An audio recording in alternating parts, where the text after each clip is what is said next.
ஓம் சக்தி. என் அன்பு தங்கமே, வாழ்க்கையில் உனக்கு என்ன இல்லை? எல்லாம் இருக்கின்றது. சந்தோஷம் என்று நினைத்துக்கொள். எல்லாம் சந்தோஷமான சூழலால் உன்னை வந்து சேரும்.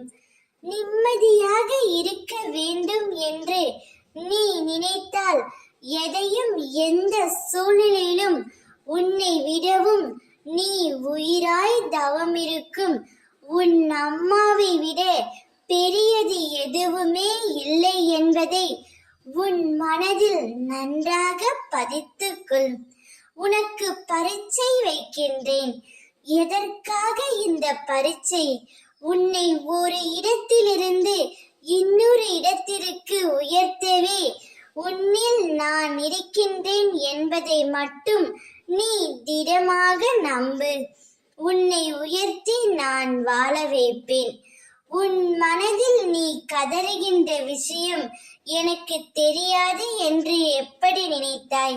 நிச்சயம் அதிலிருந்து நான் உனக்கு விடுதலை அளிப்பேன். எல்லோரும் வாழ்க்கையில் முன்னேற்றத்தை எளிதாக பெறவில்லை. அதற்கு நிறைய விஷயங்களில் நீ முயற்சிக்க வேண்டும், உழைக்க வேண்டும். உனது வாழ்க்கை சொர்க்கமாக மாற நேரமும் காலமும் வெகு தூரத்தில் இல்லை. பொறுமையாக இரு. உனக்கானது நிச்சயம் உன்னை தேடி வரும். நீ உயிராக நேசித்து மதித்த உறவு உன்னை விட்டு சுயநலமாக வேறொருவருக்காக பிரிந்ததை நினைத்து அனுதினமும் வருந்திக் கொண்டே இருக்கின்றாய். நீ எந்த முன்னேற்ற பாதையில் சென்றாலும் அந்த நினைவு உன்னை காயப்படுத்திக் கொண்டே இருக்கின்றது. கவலைப்படாதே தங்கமே. பிரிந்த உறவு சிறிது காலம் கடந்த பிறகு உன் அருமையை புரிந்து கொண்டு உன் காலில் வந்து விழும்.